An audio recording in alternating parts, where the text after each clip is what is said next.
Are you ready? ARTtech seminar continues.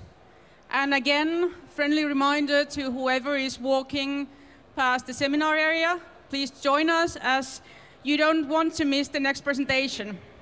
I'm personally super excited about Ville Helttunen's presentation because it's always, I'm a big fan of art of start, so like how anyone starts a company or how anyone has a courage to, you know, start developing something new or their own game, because there's so many issues, so many,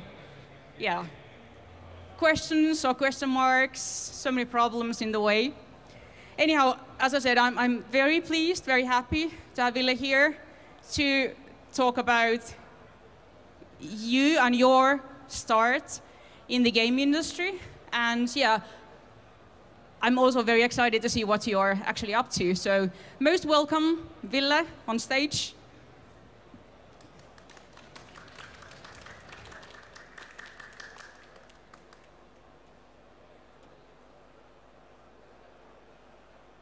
So yeah, hello. My name is Ville Helttunen. I'm 22 years, soon 23 years old, media producer, student from Oulu.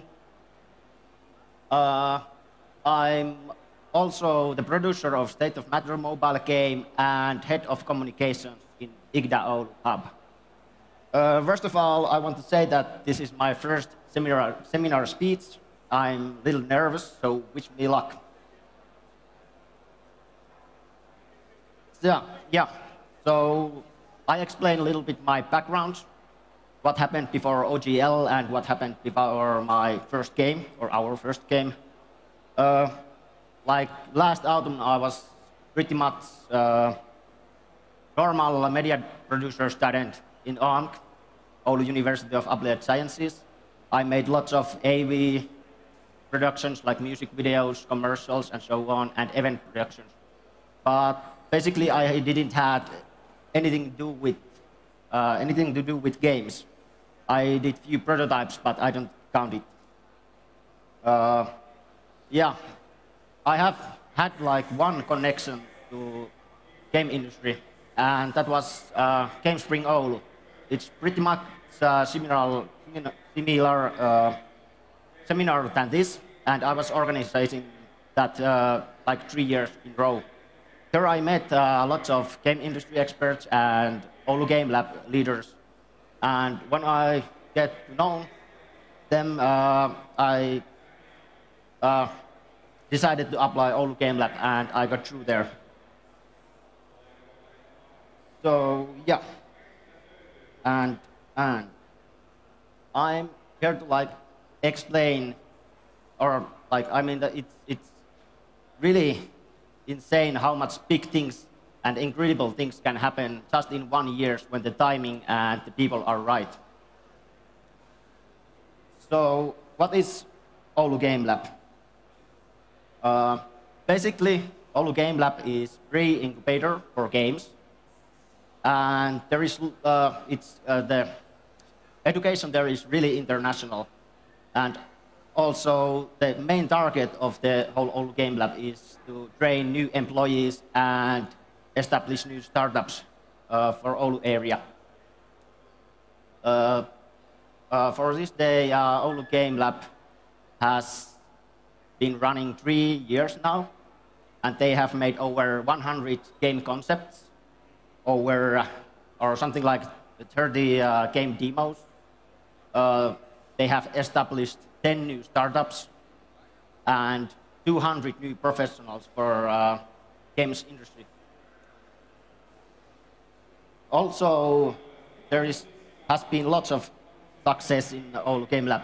Like the teams in Oulu Game Lab have won dozen of business competitions, and also like the best game, if you have heard Fail Hard from Fingerchef and FIMA Games, has gotten like 20 million downloads, and that's huge for Oulu Game Lab team.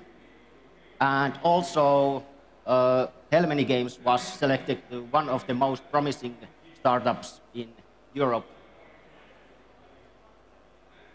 So, what is so special in Oulu Game Lab and why it has gotten as so, like, why we are so close in establishing the company at the moment. Like in normal game education programs, you either learn the tech part, programming and so on, or the art part. But there is also this lab model what combines game design in there. And the professionals or students from the different fields are coming together under one team, working together. So now they learn how to work together as a team, as a company, as a game studio.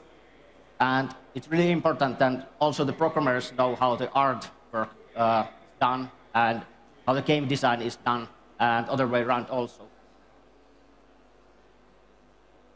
So OGL doesn't use the basic lab model. They have added their also business aspect to it, and it includes producers, marketing, and leaders.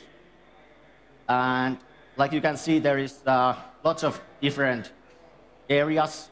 In art, there is graphical artists, sound designers, writers, 3D modelers, much more. There is game designers, level designers in game design part, and programmers in tech part. And every one of these students or already professionals are working together under the same roof. And that's the great thing about Oulu Game Lab. Also, there is 10 professional coaches from different areas from games industry. And they have worked pretty long time there, so they are helping us there. But still, even there is lots of lab masters and professional coaches. There is no limitations to develop your own game, which means that you can decide when you are at the office, which programs are you using, how much you work, do you work at all, and what's the game design will be. Yeah, so the possibilities are endless. And the Oulu Game Lab works in gates. It's separated to 2 different sections, like demo path and game path. Demo path consists of 3 different gates, what are basically qualifications for the game projects. And when I started Oulu Game Lab, there was 20 teams and 20 ideas for game. And we started to do the high concept thing for those ideas. And there was like few weeks or 1 week, and the first qualifications came. And the meaning of the qualifications is that that's how OGL makes sure that we don't concentrate on just OK projects or just fun projects, but we push more resources to those projects that what are actually potential in future or might make money on someday. So before Gate 1, there was 20 projects. After it, there was 10 projects. After Gate 2, there was 5 projects. Yeah. And after Gate 3, there was just 3 projects left. And after Gate 2, there is already 5 complete game demos. So that's 1 mark to CV also, even your game doesn't get through after Gate 2. So let's continue with State of Matter. Basically, State of Matter is 2D platformer game with some puzzle elements. Our game's cornerstone is that player can actually change its physical state between solid ice, liquid water, and vapor cloud. And each of these states have different advantages and disadvantages against enemies and challenges of game world. The current design consists of 5 different planets with own properties. And the main goal of the game is beat the evil villain boss developer and save the once beautiful planet from pollution. And the game is currently developed to mobile devices like iOS and Android, and it will be free to play with in-app purchases and advertisement. And here's the first picture. This looks quite horrible in my opinion.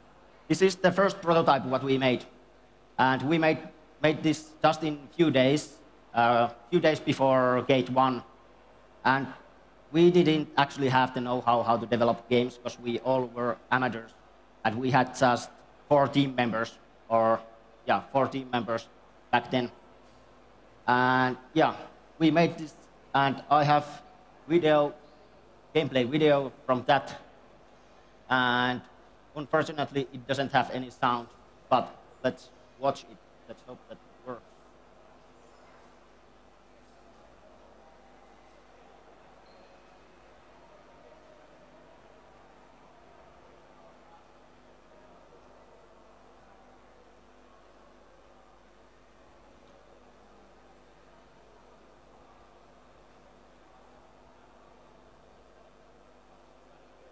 Actually, this was the demo for the Gate 1 or the prototype, and we have to record this.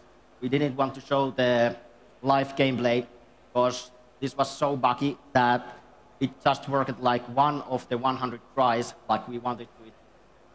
So we have to record it, and we made this like 5 a.m. before the Gate 1.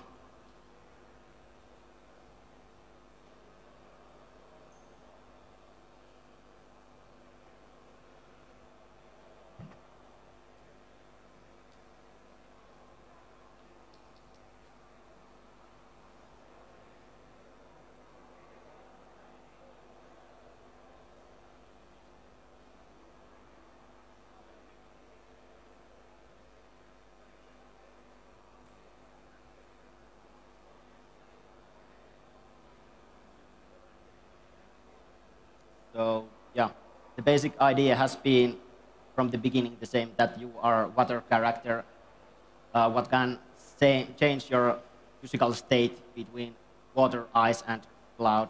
It was really challenging to do the game design, this whole part, because there is so many aspects, level design and balancing things.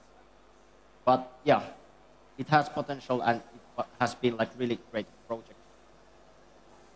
But yeah, this was what we made first. And yeah, and after Gate 1, or was it 2, we continued to demo pad, or we were on demo pad, and our target was to get through from Gate 3. And there was 5 other teams, or 5 teams including us. And after Gate 2, we got 4 team members, and there was artists, programmers, also marketing help, and so on. So we finally got more talent and workforce for us. Yeah, we started to develop our demo. It looks better than the prototype, obviously, but still it doesn't look really professional, at least when we compare this to the current build. And yeah, then still there was the basic idea, ice, water, and cloud. And there started to be more elements, like you have to save your friends and collect keys and get through levels. Yeah, so we were, the start was really good after Gate 2. We were improving really well, but then we had big problems.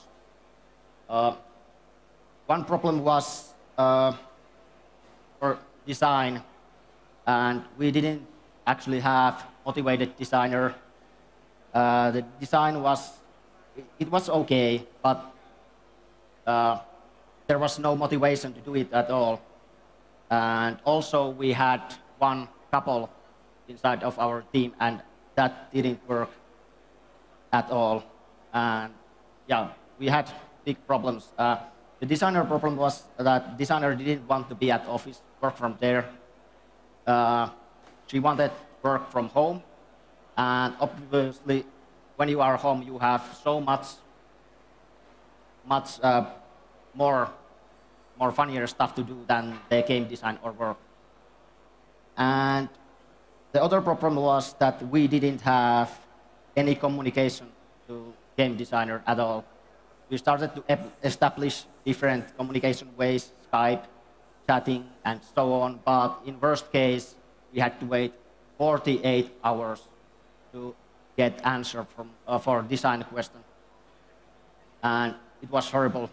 Also, when we had the couple inside of our team, it meant that when the other one of them was at home working from home, the other one was also. So we lost lots of workforce because of that. And yeah, there was also, even we had problems, we continued our development and we were doing pretty stable. And there was lots of events and we showed our game and so on. And one of the biggest learnings on that part was that don't hide your game. Show it to everyone, or not everyone, but show it to outsiders and professionals. Because you will be so blind for your mistakes and when you just work on your own project. And yeah, in those events what we had, demoing events and so on, networking events, we made lots of contacts, what we are still using these days. And when there is lots of professionals who had made lots of mistakes during their career, most of them are willing to help you because yeah, they know what they did wrong and you don't have to do those mistakes again.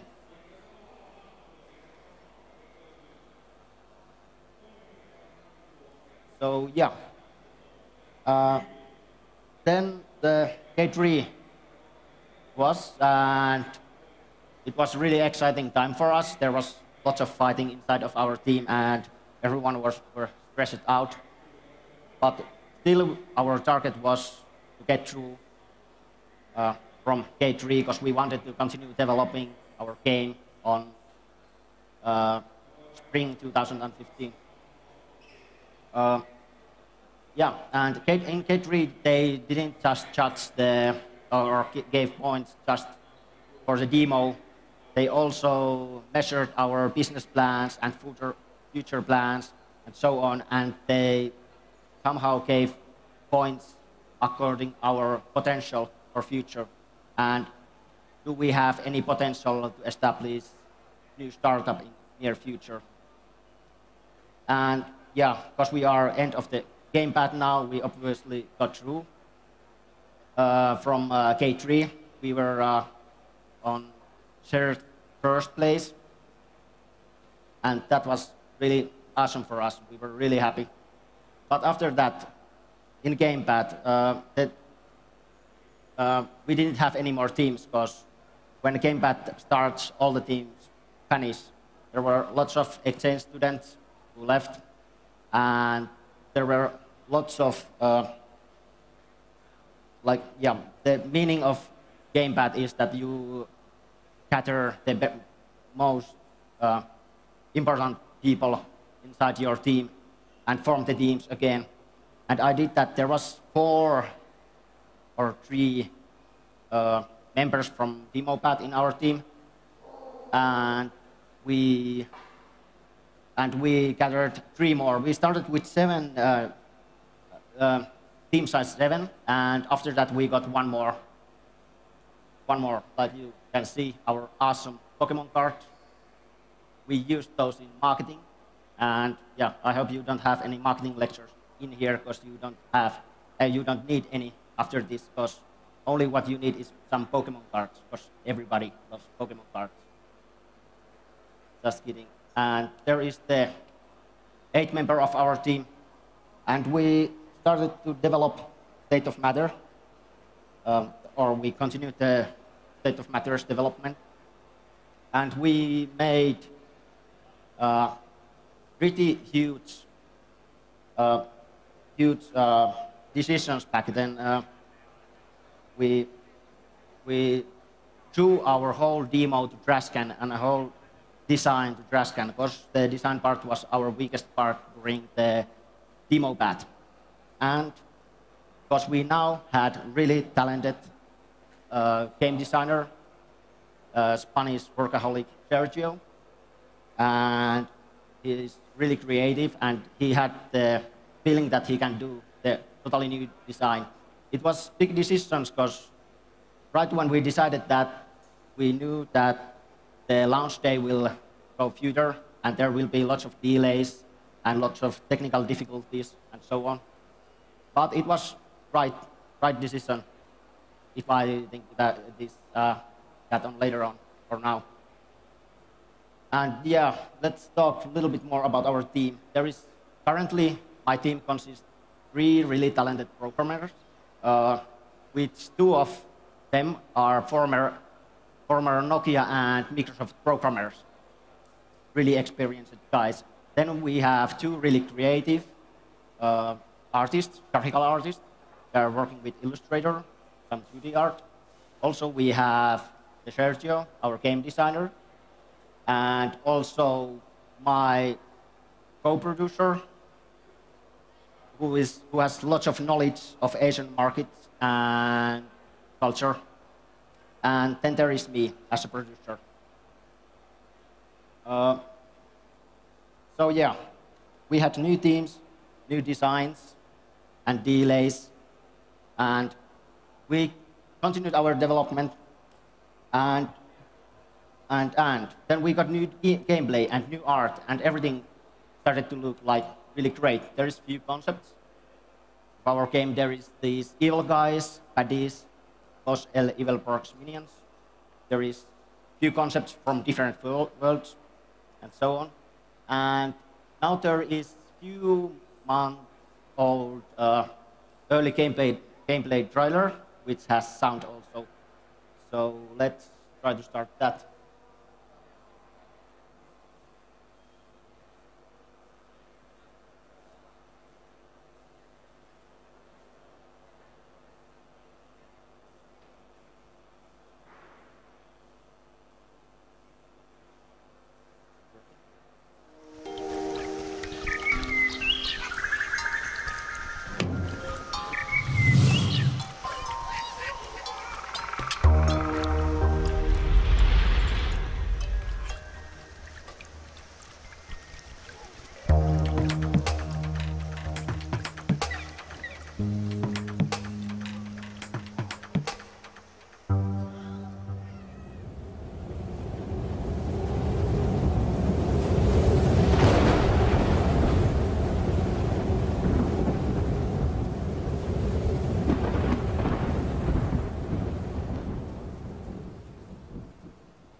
So yeah, when we compare that one to the demo or prototype, it's way better.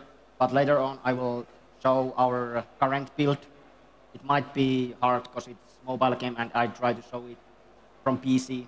But yeah, I will show that, and it will be, or it looks way much better. So yeah, lots of things has happened during this whole OGL things, and we have learned really much how to develop games. Of course, we are still amateurs in this, because this is our first game and first year of the whole industry. But the biggest learnings, in my opinion, as a producer, have been how important the communication is. Because like I already explained a little bit, in Autumn we had really poor communications inside of our team and between design and whole team. And everybody has to know their own role, and you have to talk with everybody inside of your team. So you can so you don't do the same work than the other one is doing. Like programmers, they don't program exactly the same thing, or graphical artist doesn't draw the same assets at the same time. Also, when there is good communication inside of team, you start seeing if there is any flaws in motivation, or any flaws, or somebody is worrying about something, about design or about monetization or something. And yeah, when the communication is working, it's really easy to chat with everyone inside of your team. And other thing, really big thing, is the designer, producer, dream team. Yeah, you have to have really strong connection with your designer if your team has designer. And because designer cannot just design things and wait that somebody implements them inside of the game. Also, there have to be lots of communication between producer and designer, so they can figure out, is something doable in our schedule, or do we have enough skills to do that, or some new feature. And also the monetization and everything, it's really important that the producer and designer keep that communication during the whole development part. And yeah, we have learned also that the testing and taking the feedback is really important. Like I already explained, that don't hide your game, even it has bugs, or you don't have every level finished or anything finished, just a few feature or basic movement or something. Test it and test it again and collect the feedback and interview your testers and collect the feedback and give that feedback to designer. Because like we have like really great designer and designs now, in gameplay wise we have had problems, like we didn't see that our game has slow tempo, and we were just thinking, what the hell we can do now? Because yeah, for some reason it felt boring, or level felt too long. And we had the testing parts and testing sessions, and we collect the feedback, and the only thing what we changed to make our, or not the only thing, but one of the biggest things what we changed to make our game interesting is rise the tempo, or the character movement, and that made our game way more funnier and fun to play.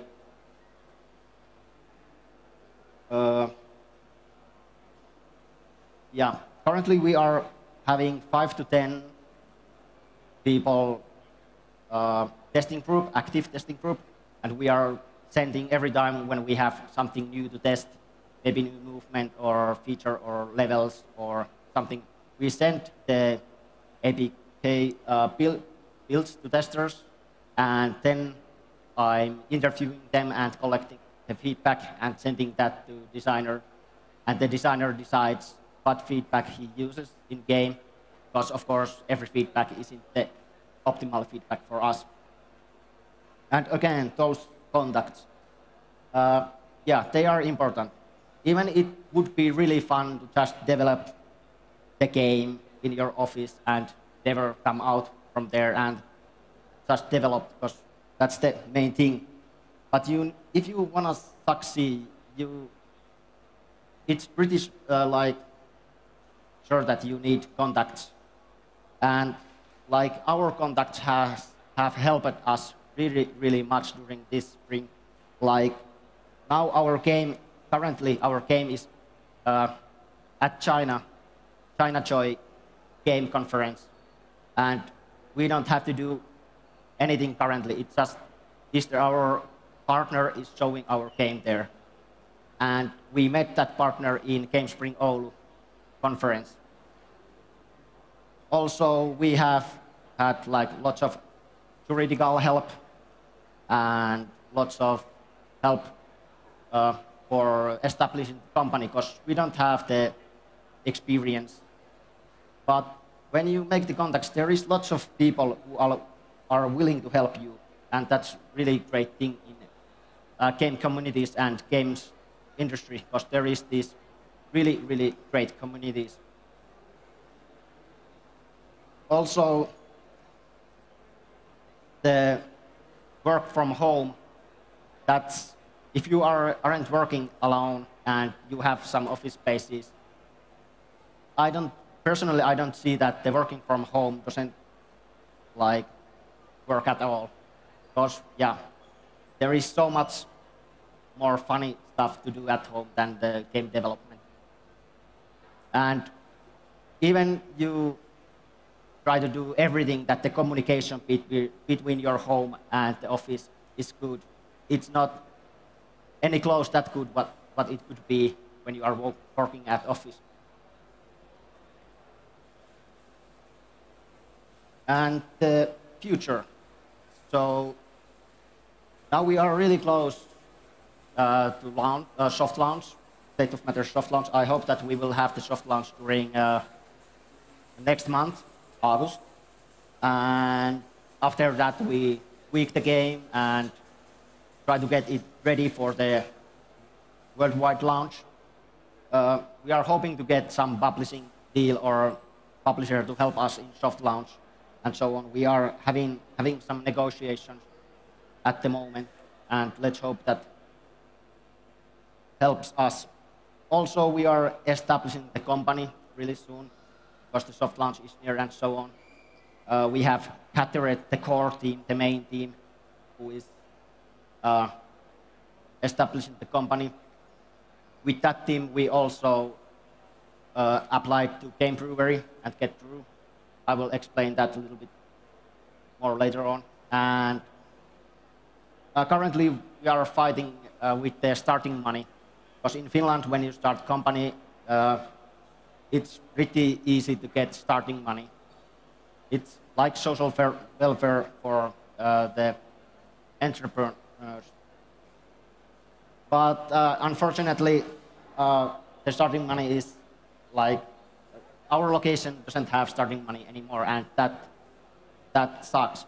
But we are figuring out something, maybe more student-loan or something more fun.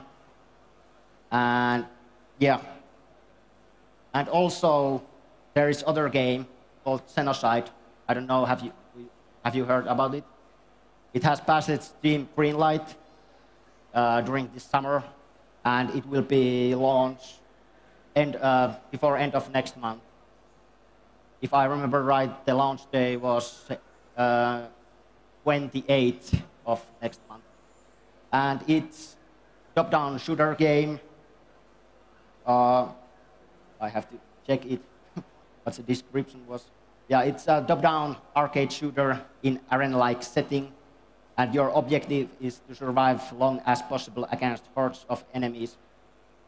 And yeah, it passes Steam greenlight, and it will be launched really soon. We didn't develop it, but there is developer from that team inside of our futures company. So we have 2 totally new IPs when we start establish our company.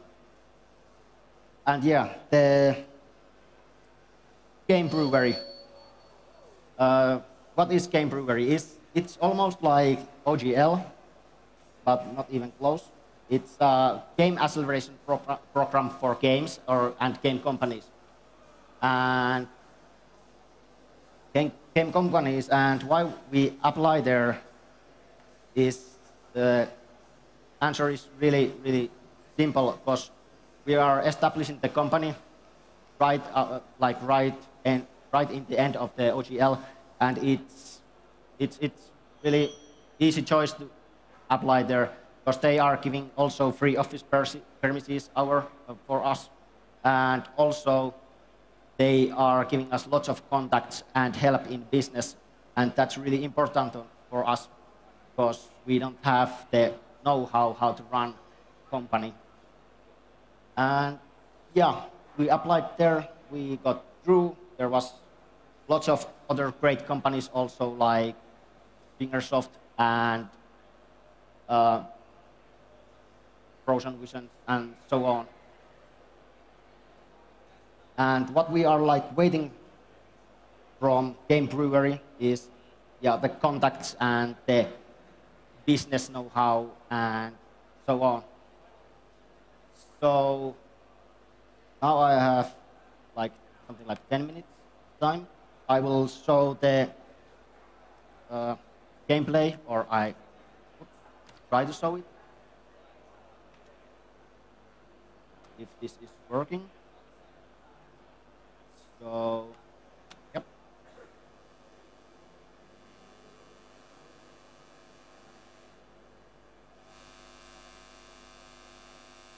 Yeah, this might be really, really hard, because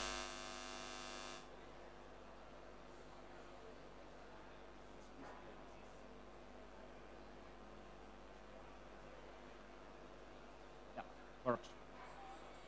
But I don't see it from there.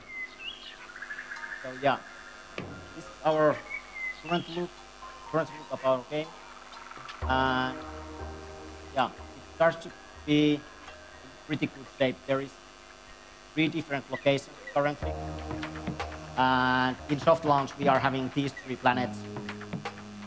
And as you can see, the graphical look has improved a lot during our development phase. So already saw this world, also this, and there's also we are missing the in-app purchases currently, but we are working on it also. And this one. We don't have the boss battles yet, but they will be there anytime soon. So every planet has some kind of theme or some gameplay feature, but the first planet is basically normal 2D platformer planet, but in the second planet you have this heat meter here, so you have to stay in the shadows so you don't coil up. It's really hard to play like this.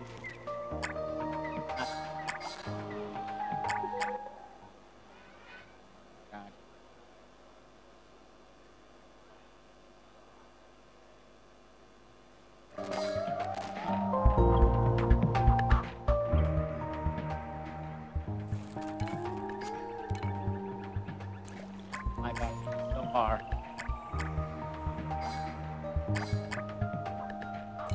Don't try to play mobile games.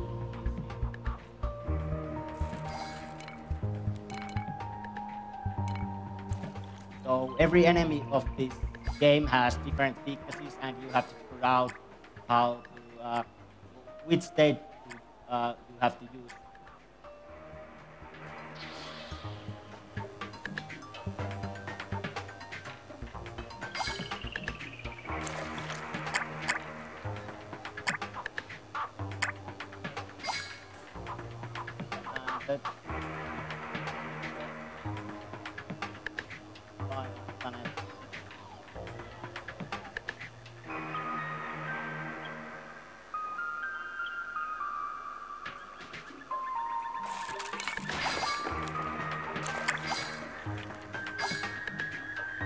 And here in one planet, this is third planet, you have to collect these light sources so you can see better in game. But I don't see anything just playing from here.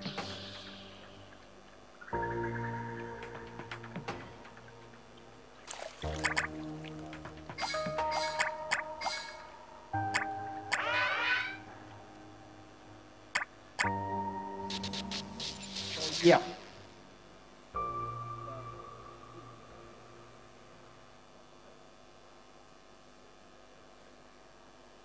So yeah, I think I'm done now. Do you have any questions? Have I? No, it works. Fantastic. Let's give a big hand first to Ville. Thanks so much for sharing. We have very little time for questions, but if none of you raise a hand, okay. Otherwise, I actually have a question. Tell me more about the monetization, because platforms are pretty hard to monetize with the in-app purchases. So Yeah. what's your plan? Yeah, that's our really big challenge, the monetization.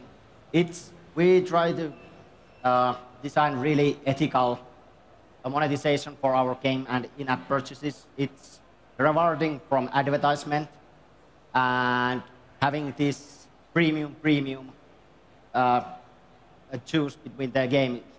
So you can like, in game there is stamina system what you use entering the levels and trying those levels again. You can get rid of it with small fee, and also one of the biggest thing is the rewarding from watching the advertisement. And yeah, we know that it doesn't make as much money like Supercell's Clash of Clans and so on. But for us, it's really important to design a good game because we don't have any financial pressure on this first one. And yeah, we try to do really ethical monetization model. But yeah, it's really important, hard in 2D platformers or platformers. And other option would be to make this premium, because we had this feedback quite many times that this is totally premium game, and it might work from iOS because iOS players are willing to pay more for premium games. But yeah, there might be tiny chance that we are doing this premium if the soft launch doesn't work or the monetization soft launch doesn't work. But yeah, it's big challenge, but we are doing pushing lots of effort to figure the monetization out. I'm actually going to steal the last question because I really want to hear your comment about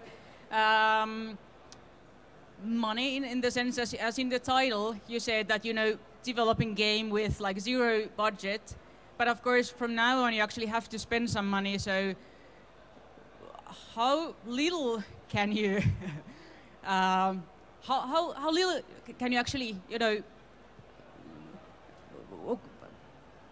maybe like with how little can you actually manage to get somewhere, as the competition is fierce, so you really have to there's so many things you actually have to spend the money on. So how do you see that, the minimum? Yeah, we like every time when we have like spent money during this development phase, but they have been our own money for the conferences and so on.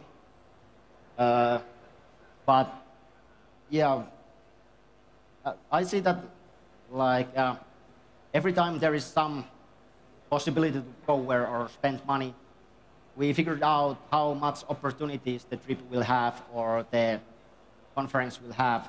Like the next or September's Tokyo Game Show, we are going there, and it will cost us as hell, the flying there and living there for a week and so on. But we are every time like not doing SWOT analysis, but still figuring out the opportunities and the threats what the trip will have or is having.